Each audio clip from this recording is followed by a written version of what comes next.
Welcome to Unashamed, Unafraid, a show unashamed about sexual addiction recovery and unafraid of coming into Christ for healing, where we share real recovery stories, learn from experts, and share resources that actually work. So join us in being unashamed and unafraid.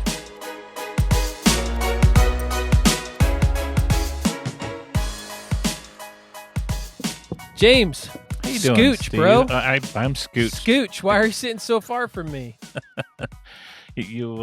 You were wearing the cologne a little thick today, so. You love my cologne. Do you remember those old Budweiser ads? I've showed that one to you. Too much cologne, where? Oh yeah. Splish splash everywhere. That's right. Forgot about that. Those are classics. Classic. James, you know who doesn't wear too much cologne? Kaleb. Well, we can't smell him through, but he might. He could. It's possible. Kaleb, what's up, man? Not much. I don't own cologne. I don't make enough money for anything like that. So we're lucky to have deodorant going on a good day. So let's go, Kaleb. Let's go. Getting it done. Yeah.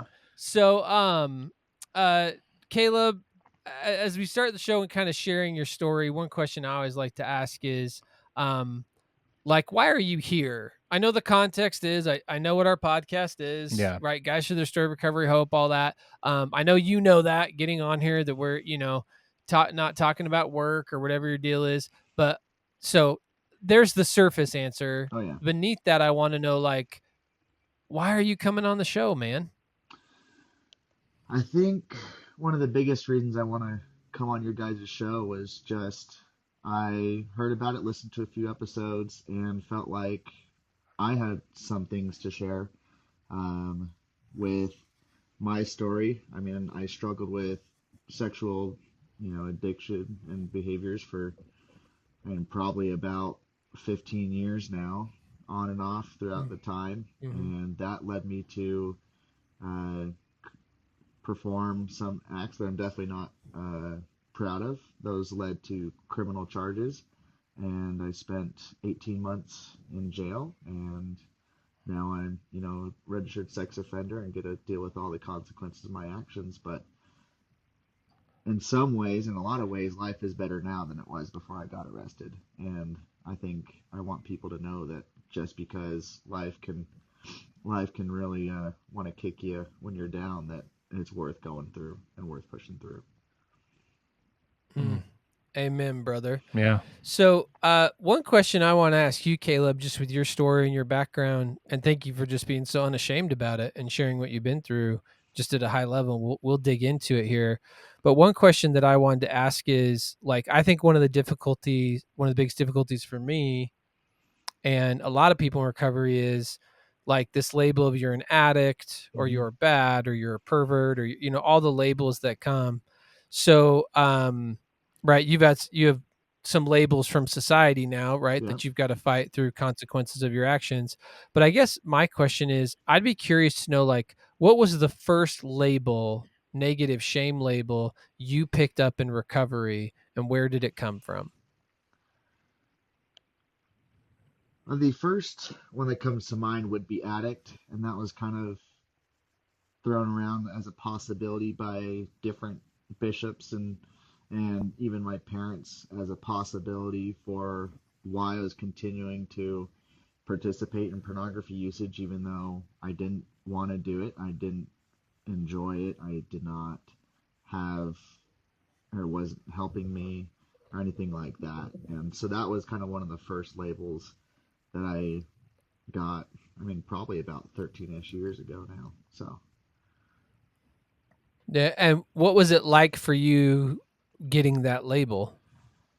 It's interesting because I don't know if it was the way I was raised, nature versus nurture, but I've always tried to look and find what it is that can be improved.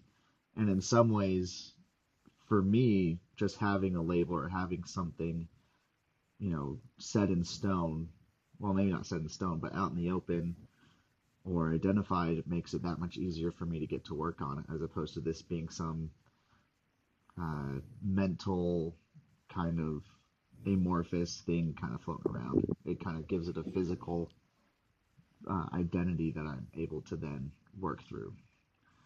But I mean, Yeah, so the label gave you an identity that felt it was unhelpful because as an addict, that felt like it stuck and became part of who you were. Or was it helpful because you're Or like, oh, this is a thing. yeah, It's tangible now. It's not random. I mean, it's definitely both. okay, I've made sure to turn, especially in the past few years, into something that I can then work through because I know what it is I'm dealing with, as opposed to just kind of the, oh, if I'm an addict, then there's not much I can do about it, or it's going to be really, really hard, or whatever the story might be that comes with the labels like addict. Yeah. When that label came into play, was it like once an addict, always an addict, and we just kind of have to manage you? Or were you like, oh no, this is something I get out of? Um, I've always seen it, at least the vast majority of the time, and it was kind of presented as it's something you can get out of. It might be a pain, and it's going to be a lot of hard work and a lot of effort and a lot of conscientious thoughts and processes going into that. But at least one of the things that I really got, um, that I was really blessed with growing up was just always a sense of hope, and whether that was support from my family or from um, some religious leaders. Not all of them were as good as some, but um, yeah, Yep. yeah. But there was always, or most of the time, there was a good sense of hope along with it. Hmm. Hmm. Yeah. that was, I would say, similar to kind of my experiences. Like for me, at least, being put out there that, hey, could you consider that maybe this is an addiction? That was helpful for me personally, Mm-hmm. because before it just felt super random, and I just couldn't quite. I'm like, well, I guess I just don't have enough willpower, and I Mm-hmm. can't just quite kick this. But for someone to be presented with the idea that, hey, this might be an addiction for you, my first instinct of that was like, oh, hallelujah, addicts can get help. There's programs for them.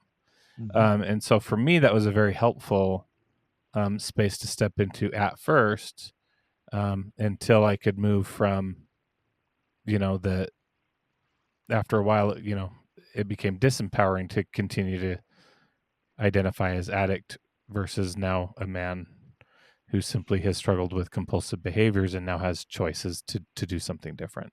Yep. Does that make sense? Oh yeah. So on the front end of recovery, so how old were you when you started recovery?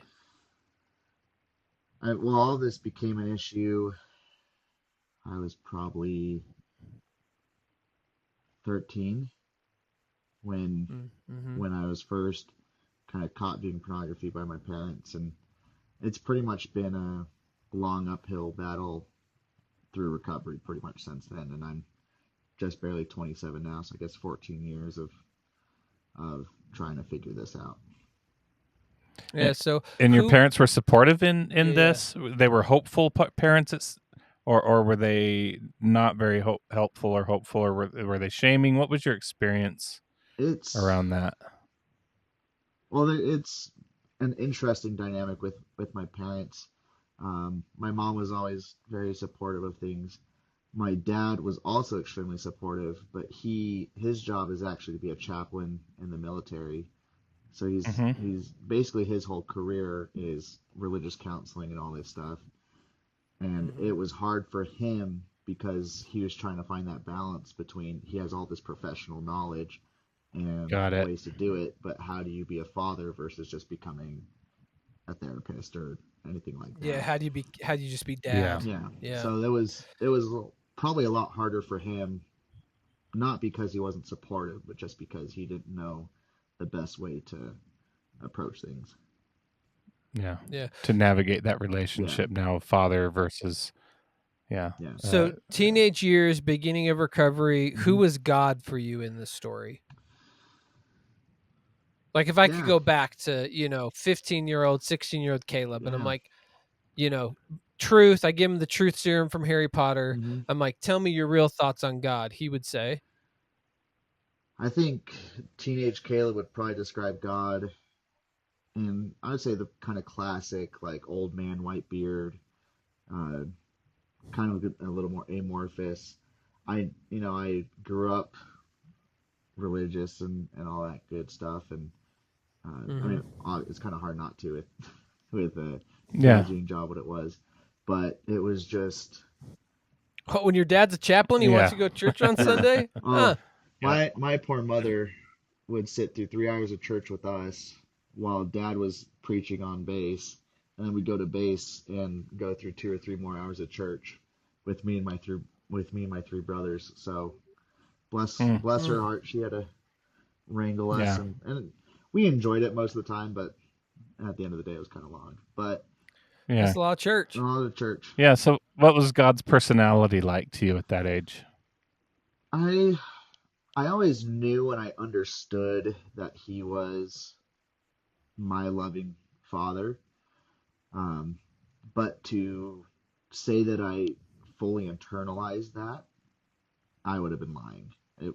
I never really Mm. felt like I had fully internalized and understood and felt that love that God has for me all the time. It would, Meaning it was more of an intellectual process? yeah, I've a kind of nasty habit of just intellectualizing most everything, and so it's like I understand everything. I know what I need to be doing. I know this. I know, the gospel's true, but that doesn't mean that was always penetrating and making its way into my heart and making its way into my life and my actions and stuff like that. Yeah, so tell us the journey between a 13, 14-year-old kid who's trying not to look at Hmm. porn, has some supportive parents at church, some stuff going on, Yeah. to sexual assault that gets you incarcerated. Like what were the dominoes that fell Hmm. for those experiences to happen? Well, it was on again, off again pornography usage up until I turned 19. At that point, I was able to finally submit mission papers. I got a mission call to Cambodia, and then um, I ended up hurting the girl I was dating at the time. There was definitely some legal gray lines that were probably crossed, and because of that, I turned down my mission call and I was put on probation from the church. That Mm, was back in 2016, and then I was just kind of living the college life, moving every year, every semester or so, kind mhm, of working through new bishops every, sometimes it was 3 months between a new bishop, or I think the longest I had one was 8 months just during Mm. from 2016 to 2019. And mhm, just all that transient, I was starting over again every few months with a new bishop and not really making any progress until another event happened, and I, was then arrested and kind of snapped everything into place. And that was September of 2019 was when I was arrested for the first time. mhm. And so that experience was like similar, like you were dating someone and that happened, or Um, what? I didn't know this girl we met on a dating app. Um, but again, kind of legal gray lines. It's it's kind of hard because the legal aspects of it were so gray that in some ways it was hard for me to accept for a while that this was fair and this was appropriate or anything like that. I didn't do anything to just then admit the fact that regardless of what might have actually happened, she felt hurt because of what I did, and Mhm, my actions, regardless of the intentions, were damaging to somebody else, and just kind of to accept that. So that was the fall of 2019. I was on bail, out on bail. I was about to plead guilty March of 2020, then COVID hit, and then it basically mm, became indefinite. Like we'll see when court picks back up. Um, then fall of 2020, just because I was in such a bad state mentally and emotionally and spiritually and all this stuff. I was just kind of living day to day, not really making any Mm-hmm. progress. I was tempted to go and start doing therapy, but my lawyer suggested that if we wait, then we can use that as a bargaining chip. Like, he'll go to therapy if we do this, as opposed to Mm-hmm. just going to therapy on my own might just, you know, be me admitting that I did it and all this type of Sure. stuff. So things were not getting any better. And then another situation happened where at that time I thought I was 100% legally in the clear, but she then reported to the police that she felt uncomfortable the entire time. And because of my charges and everything like that, it was very easy for the prosecution to just lump those into um, the same the same sentencing, even though it's two separate things. Hmm. And in some ways, that was nice because it kind of just forced everything through, and then I kind of got it over with because I was arrested the second time, and then I just stayed in jail until I completed my Mm. sentence. And so, in some ways, it was good just to kind of get things over with and get things moving. Yeah. So, what in that process? What were some of the shame labels that came up that you feel came up for you in that process? Um, I had a few really supportive friends that tried to do as much as they could to help. But at that point, I mean, I was going to college. I finished that semester, was barely able to finish my associate's degree in the fall of 19 and wrap that up. Um, but then I was kicked out of school. Um, I was asked to um, be very well. My everybody was watching me kind of like a hawk when I was ever talking to people. Girls didn't feel comfortable talking to me. There's a lot Sure. of just nobody said anything as to why things were happening or why they were behaving a certain way, but it was not a question in anybody's mind as to why I all of a sudden was So what was that unspoken? As you're having these yeah. experiences, what are you telling yourself? Um, at that point, it was me telling myself, I'm not safe to be around. Um, Part of it was me pulling the victim card and saying, I was just wrongly accused, but there is no such thing as due diligence or things like that. Or um, I was telling myself, yeah, I mean, at that point, like all these thoughts from 2016 and all those memories were coming back up. And I thought I'd work through that. So there was some frustration and shame and disappointment with feeling like I hadn't made any progress spiritually, which I hadn't. So it was just a lot of frustration and shame and a lot of loneliness kind of in that Mm. year Mm-hmm. between my two arrests. And so in that year, if I were to talk to Caleb and say, "Who's God?" Truth serum, Yeah. not the right answer, not what your chaplain dad wants to Hmm. hear. Who's God? At that point, I would have said God is very far away. Um, I knew that He cared, and I felt like I was trying to do what I could to make the best out of the situation, and I wanted that first arrest to be kind of my rock bottom. And like Mm. one thing I Mm-hmm. always kind of heard was you get a pick when you hit rock bottom. You just got to stop digging. And I was like, well, this is it. I'm Mm-hmm. done. Like I'm changing. Yeah. I'm growing. And then my second arrest happens, and I'm like, well, I guess there's nothing changed. Obviously, like Yeah. Hmm. the first girl I kind of talked to in a year, and then I get nailed with more charges. So it was kind of like, well, I guess nothing changed in the past year. So Hmm.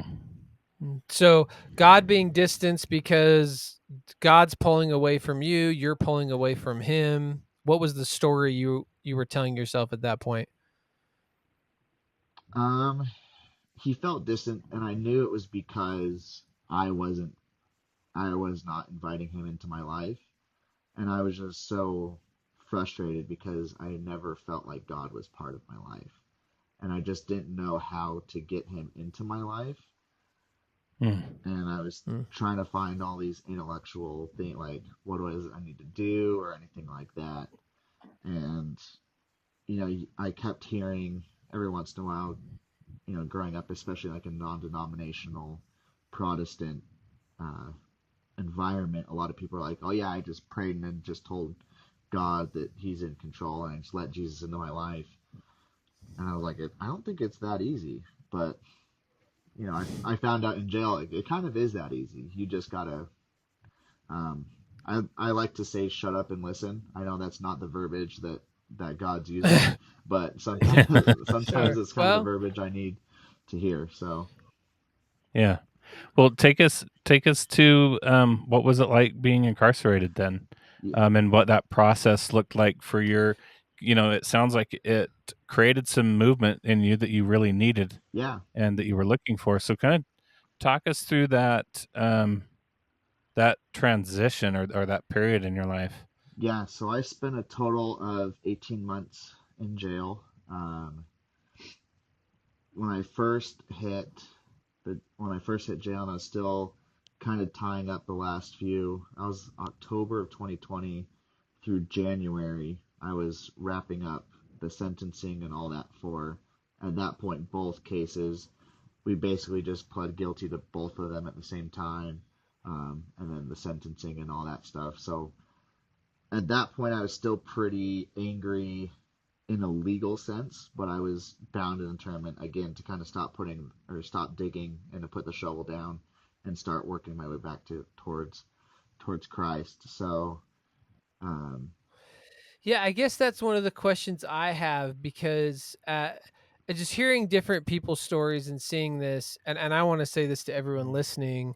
Um, Getting sexual charges is not it's not a one size fits all. Like Mm-hmm. yeah, there's a whole, to your point of the gray mm-hmm, area. And not that we have all the specific details of your story, but that's why I kind of asked around because I'm like, put us on the scale here from, hey, I'm with my girlfriend, goes too far. She's saying it's not consent. mm-hmm, I I'm kind of in my addict mode brain, so for sure there's probably lust, objectification, and consuming here. yep, But like this wasn't me. Like if I would have known it was like, no, dude, I'm not safe, I would have stopped. yeah, I was just in addiction and taken out versus like I'm jumping out of the bushes and raping someone. There's yeah, a whole, yep, trying to, film people for child porn or like yeah, there's a whole spectrum there. yep, And so I mean I get it. I've had people in my life be mm-hmm, like, well, I wouldn't trust him around kids. And I'm like, I've never even done anything even remotely yeah, Yeah. close to yep, anything like that. And so I guess that's where I would say is I'm sure we have the gamut of listeners from someone being like, this guy's full of crap. Look at how unaccountable he is. He should, for what he's like, he should be hanging his head down and like owning his stuff. Right. And yep, to people who are like, bro, I get it. Like there's some false accusation out there at which, there's all of it across the gamut, right? yeah, And so, how did you find your way through that? Of here's how I get accountable for my behavior, mm-hmm, really own my stuff, and how do you separate that from a legal process where your attorney might be telling you, hey, what you actually think happened or what you need to be accountable for is different mm-hmm, than what's going to happen to you in the legal system, and how to kind of best move forward through that. So like how did you navigate that parallel process of what you really believed in your heart was your repentance, yeah, to use a church word, yep, versus what the state and all of the accusations, like how did mm-hmm. you navigate that? Because I can't imagine you'd be the first person I ever heard if they lined up completely. Yeah. No, it was in some ways part of it was helpful because if we are again kind of talking about your spectrum of like it was kind of just a moment too far in the heat of the moment versus like full on I knew what I was doing the whole time. Everything kind of pushed more towards that heat of the moment type things, and if any of them had been like, hey, like I don't feel comfortable, I don't feel safe, like it would have been hands off. At Right. least I feel and hope that would have been the case, but you know I don't know at the moment. So Respect the yeah, humility. Yeah.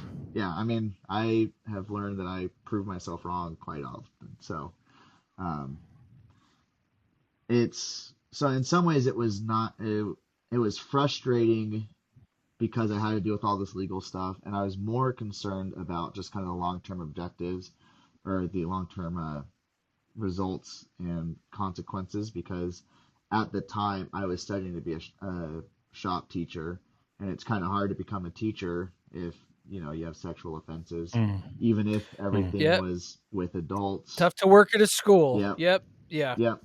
So that was a thing. I had cousins that told me they didn't feel comfortable with me being around their children alone, and I was kind of like, I was never around your children alone anyway, but And like, you're right. Yeah. yeah. So this was never an issue to begin with, but I'm gonna respect what it was, and so there was a lot of that. But at the end of the day, I just kind of sat myself down and said, this is gonna be where I start to leave this behind me, and Mm. I can keep fighting it and I can be angry, or I can just take the hit and use that as a motivator to keep me progressing. Well, I yeah, I mean, I respect that a lot and can relate to it because I remember my second church discipline process. We kind of talked about it at the time, Mm-hmm. James. Mm-hmm. Um, the actual actions were not by really anyone's standards worthy of going through church Mm, discipline. But because of my previous history, the stake president was like, "We're going to do that right this time. We're going yeah, to do it right this time." yeah, And I remember walking out of that meeting, and I took his. I'm like, "Oh, for sure, I'm getting excommunicated. Like yeah, that guy is clear on what he's doing." And I remember having some of that same feeling of like surrender of like, God, if this is the path, let's do it. yeah, Like Mm-hmm. whatever you need to do. So yeah. um yeah, thanks for going on that side note with me because I think all of us wrestle. I think yours is this really great stark example Hmm. of like, bro, I went to jail, like I'm Yeah, on the sex offender, like so it's a little more black and white. yep, But I think all of us wrestle with like at what point in time have I been accountable enough? Mm-hmm. And am I really being accountable versus beating myself up forever that I'm just a bad person, yeah, Yeah. you know? And I think that's something we all wrestle with in recovery for sure. yeah. No, it was definitely.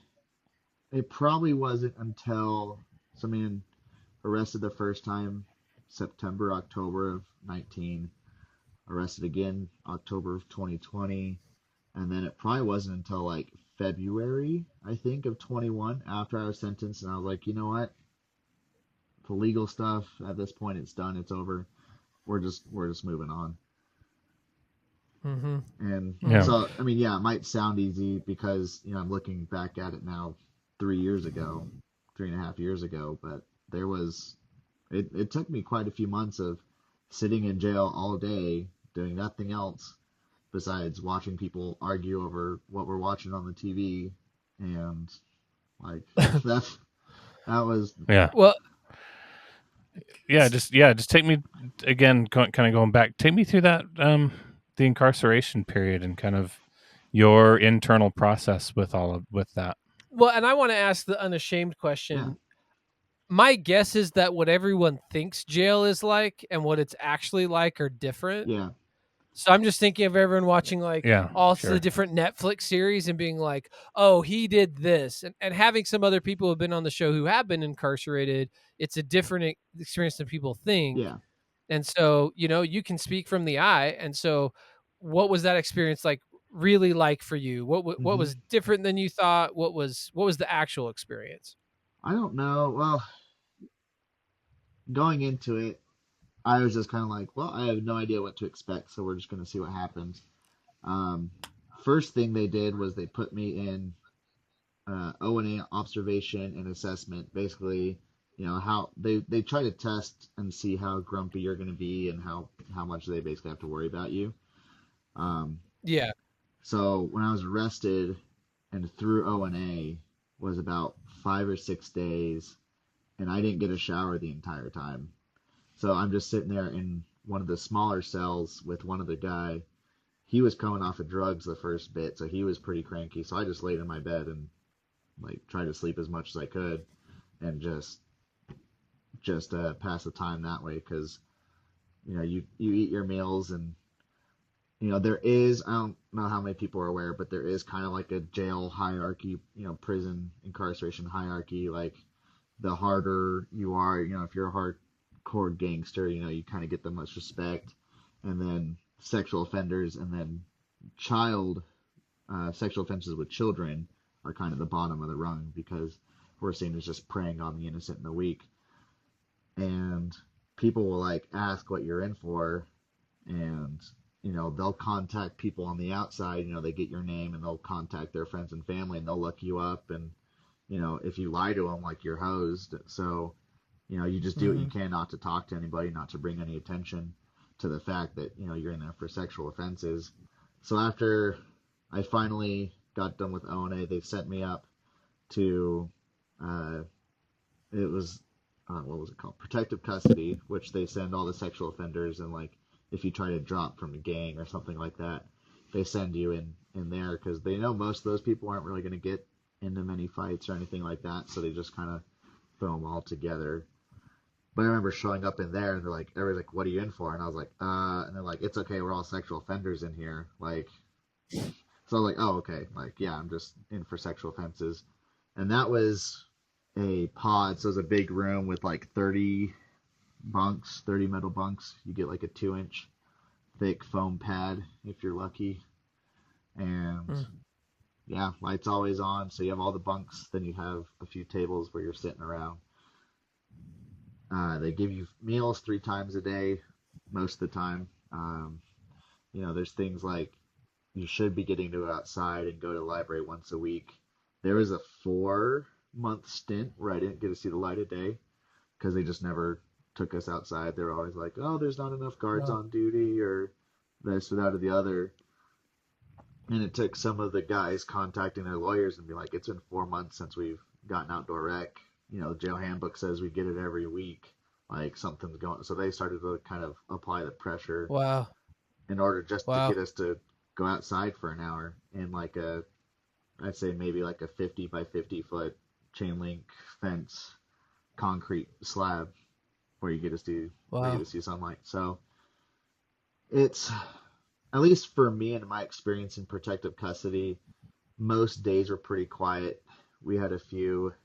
I switched pods. I was in 3 different pods. The first one, there was just some guys that wanted to pretend like they were big bad thugs, even though they were in jail for beating up like an 80-year-old lady.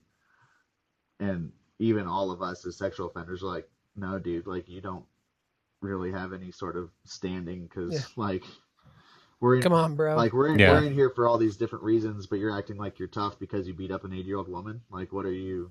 Yeah. Yeah. So So yeah, so what was that spiritual journey for you like in this process? yeah, Because I mean, it sounds pretty brutal. yeah. And so what did this do to you in your spiritual? Because I just imagine this as an experience where you could get super Oh bitter. yeah, Like just even hearing you share that snippet, yeah. I'm like, I could see very quickly how you could go to God abandoned Hmm. me. Yeah. Like it's all about what you do. Like I now have this permanent label of convict Yep. and incarcerated and sex offender. So what's the point anyways? Like I could see I could get dark really fast. So what was your experience? Thankfully, there was a few guys in my first pod that kind of had their heads on their shoulders and were just focusing on progressing and growing. Um, when we went to the library, I got, a set of scriptures, a come follow me pamphlet, and like all these different things, but we were only allowed 5 books. So when they found out, well, when some of the guys found out that I really like to read, they would check out those books for me, and then I got a chance Cool. to read, other things. I got into some Yeah. like fantasy stuff and just being able to have reading material. And then most of my days, I pretty well stuck to myself. Like, I'd be pleasant and chat with, whoever it was I was sitting at the table with, or whatever whatever it was. But especially in that first pod, it was, I just kind of stuck to myself and just read my scriptures, and being able to sit and meditate on what I was reading all the time kind of helped me maintain and build that spiritual foothold. And then after a bit, I switched to another pod. It was also protective custody, and I really liked the guys in there. We had a good time. I remember telling myself a few times, I was like, if I didn't like think about the fact I was in jail, this wouldn't be too bad. Like, Mm. you just get to work out all the time. The working out in jail is definitely a thing. when I was arrested the second time, I weighed 250 pounds. And when I was released from jail, I was at 170. So I definitely Mm. lost a No. lot of weight. Um, Yeah, doing the calorie thing. restriction, and then I would just walk in circles. We had tablets that we got to rent, um, and I would just listen to podcasts and just walk in circles. We did the math, and I'd walk anywhere from like 3 to up to 10 miles a day, just Oh wow. just in circles around. It was 88 laps to a mile, and Well, yeah, we just got and so then tell us about like transitioning getting yeah, out. And how do you go from that environment back to like finding hope that oh yeah. there's recovery in life for you? So that's where it goes into my third pod. When I was first arrested, my lawyer was fighting for 3 to 4 months in work release, where you go and spend the night in jail, but you go out every day and you go and work. And, I think you can be out of the jail for up to like 12 hours a day. So they take your shift, they give you an hour to get there and an hour to get back, and that's your day. So we were fighting for that. And when I was arrested the second time, they're like, "Oh, we're gonna hit you with like 3 to 5 years and all this stuff." And I don't know how, but my lawyer was able to get it down to 18 months, and then the last 6 months I got was work release. So that helped a Oh, lot with the transition because I was able to go and I was able to get my old job back. I was working at a uh, mechanic shop, so I was able to get my old job back, and then I was able to start working with the therapist that I would be working with when I got out of jail. So I kind of got a head start on all that. And that was also really good because I was able to get a hold of my bishop and we went through the church disciplinary process. And that's when they decided to excommunicate me. And I was actually kind of excited for that because in my mind, I was like, okay, that makes at least clear to me that I've hit a certain milestone. Like I can start to say that that is in my past. Once I get through totally. with that. So I actually I wrote a letter saying that I kind of hope you excommunicate me, just so that way like I have that benchmark. And he came I back and he's like, I personally get it. yeah, Yes. Yeah. he's like Yeah. he's like, well, you got your wish. We're sorry to excommunicate you, but I was like, good, let's get going. So Totally. So then Yeah. that helped a lot, kind of in some ways, just refresh my progress button in my mind. And you got rebaptized spring of this year? Yep, I got rebaptized this past May. It was awesome because it was right around graduation. So my younger brother and his wife were both graduating from school. I was graduating from a different school now. We'll kind of get Yeah. into that later, but we were able to bring the whole family out into. Uh, so they went to their graduation. They came up for my graduation. We got baptized, and my Super niece cool. was actually blessed that same weekend. So I was baptized and confirmed, and then got to help bless my niece. Very cool. So, who's God now for you in the journey? Um, God is definitely him and Christ are my biggest cheerleaders. That is who they are now. Um, they have high standards for me. They want to see me doing certain things, but they're doing that because they want to see me progress and they want to see me grow, and because they love me. They're not doing it because they want to be exclusive and only have their favorites. Um, they are some of the best coaches and motivators that I could Mm. ask for. Mm.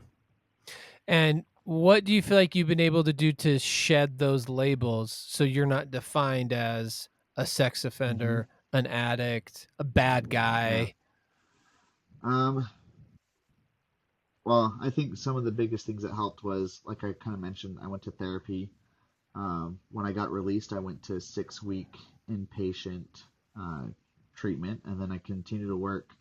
That was April of 22, and then I continued to work with this same I mean, it was the same therapist from before I was released to the inpatient to the afterwards. So that was really nice to have that continuity. We did the math. I did about 700 hours of therapy in about 18 months. So Wow. that definitely helped a lot. We joked because I was there more than the graduate like interns. Interns. Yeah, so I asked, when I would finish my internship and be able to get my Yeah, can I my get an license. honorary Yeah, degree here? Yeah, I'm no putting in kidding. the work. yeah, Good for you, man. No, yeah, I love that. yeah. So that was So, a big part of it. Um, yeah. that and moving helped. I was living in Logan, Utah, and there was kind of a lot of just a lot of stigma and a lot of people I knew. And now that I've moved to Idaho, I'm going to a different school. I'm getting to learn new things and be around other people. That's also really helped kind of just help me become a new person and move on from who I was. Yeah, that's one I want to hit you up in the bonus content is about community because it seems like even prison that right was a Yeah. big aid for you. Yep. So as we run out of time here in the episode, the I guess the question I want to ask is like you've been through a lot, man, Hmm. right? And so a lot of people will be like, dang, that's crazy, right? Or whoa. And so having been someone who's, been through a lot and can speak from the I think you'd be a good candidate, I think, to give some advice of answering the question, what would you say, to the guys in recovery who are listening that are like, yeah, yeah, yeah, I get it. They're intellectualizing it Uh like huh. you.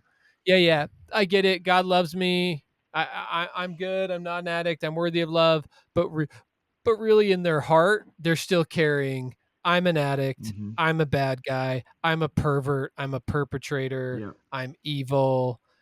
What would be your advice to guys who are still carrying those heavy labels of shame identity?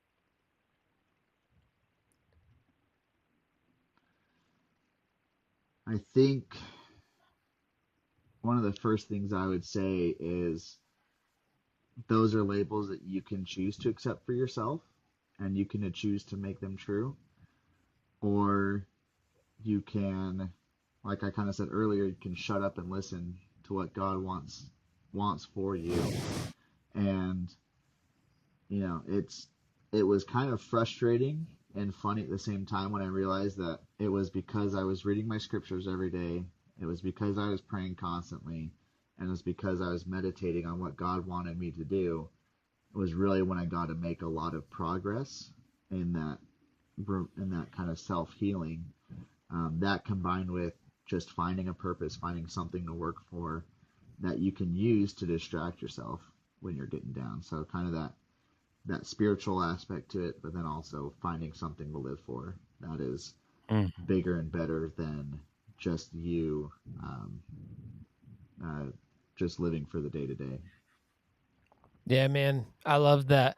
And I love just how unashamed you've been, man, on this episode. And just there's just a candor to the way you talk about it and hold yourself that I think really to me honors just the humility of what when we really get into Mhm. recovery, what it looks like. Mm-hmm. So whenever we have someone share their story, we always invite a song at the end Okay. that they feel is a representation of where they're at right now, how they really see God, or kind of their journey of recovery. So if you had a song, Caleb, that you feel represented your recovery?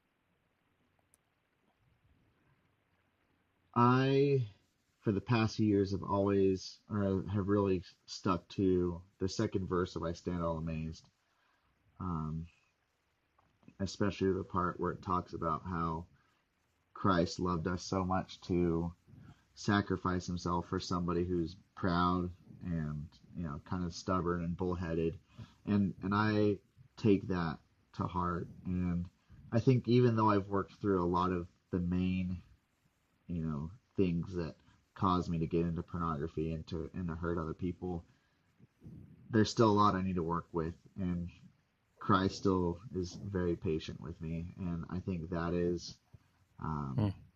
one of the best things, or one of the songs that hits me the most is still "I Stand All Amazed." Mm. Well, Caleb, it's been amazing to hear you share your story. Yeah. So join us for the bonus content. How you do that, you become an outsider. Outsiders are those who are bold, accepted, and unashamed. You can do that by going to unashamedunafraid.com/donate. Help us with this movement, getting the message of hope out. Scholarships for people. We are a non-profit 501c3. Follow us at social media at Unashamed Unafraid. If you've got a story like Kaleb and we need to hear about it, send us an email, contact@unashamedunafraid, and we would love to hear from you, and have you come on and share the story of hope and help us build this community. And so until we are able to connect again, Kaleb, I want to say thank you again so much for coming on the show. James, thanks for scooching in. Always, man. Always. And, no matter how much cologne you wear. And until we can meet again, continue to be unashamed, and we will leave you with I Stand All Amazed.